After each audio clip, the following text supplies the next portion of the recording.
कहानी का नाम इश्क, सब्र और हिदायत। कहानी में आगे बढ़ने से पहले आप हमारे डेली यूट्यूब लाइव पर पहली बार आए हैं तो सब्सक्राइब कर लें। एक छोटे से शहर में सज्जाद और फातिमा नाम का एक जोड़ा रहता था।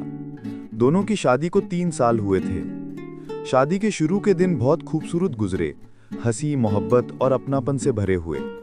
लेकिन वक्त के साथ जिंदगी की छोटी छोटी परेशानियां उनके रिश्ते के बीच आ गईं।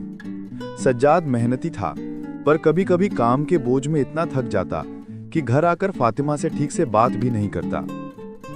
फातिमा भी दिल की बहुत नर्म थी, मगर उसे लगता कि उसका शौहर अब पहले जैसा ध्यान नहीं देता। धीरे धीरे बातों में तल्खी आने लगी, कभी झगड़ा, कभी चुप्पी। एक दिन फातिमा ने गुस्से में कहा, आपको अब मेरी परवाह ही नहीं रही सज्जाद। पहले जैसे बातें, मुस्कुराहटें सब गायब हो गईं।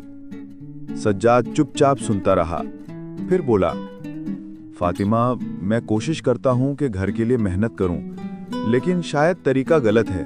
मैं थक जाता हूं, मगर तुझसे मोहब्बत कम नहीं हुई। फातिमा की आंखों में आंसू आ गए।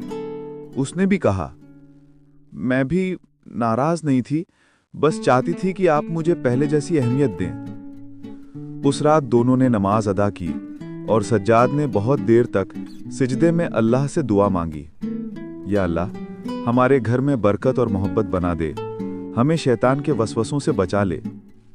फातिमा ने भी वही दुआ दोहराई। अगले दिन से उन्होंने तय किया कि अब छोटी छोटी बातों पर झगड़ा नहीं करेंगे। अगर कोई नाराजगी होगी तो तुरंत बैठकर बात करेंगे, जैसे नबी सल्लल्लाहु अलैहि वसल्लम ने सिखाया। सबसे बेहतरीन शख्स वो है जो अपने घर वालों के लिए सबसे बेहतर हो। फातिमा ने सज्जाद के लिए खाना बनाते वक्त बिस्मिल्लाह पढ़ना शुरू किया और सज्जाद ने घर लौटते वक्त सलाम से शुरुआत करना अपनी आदत बना ली। धीरे धीरे उनके घर की फिजा बदल गई। जहां पहले शिकायतें थीं, अब वहां शुक्रिया था।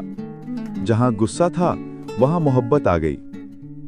एक दिन फातिमा बोली, सज्जाद, मुझे अब समझ आया कि शादी सिर्फ मोहब्बत का नाम नहीं, बल्कि सब्र और माफ करने की हिम्मत का नाम है। सज्जाद मुस्कुराया, और मोहब्बत वही सच्ची होती है जो अल्लाह की खातिर हो।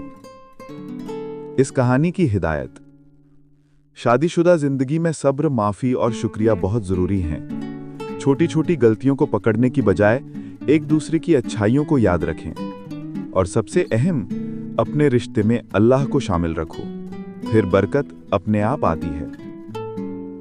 इस कहानी से आपको क्या सीख मिली, आप हमें कमेंट में बताएं। मिलते हैं फिर अगली कोई अनोखी कहानी के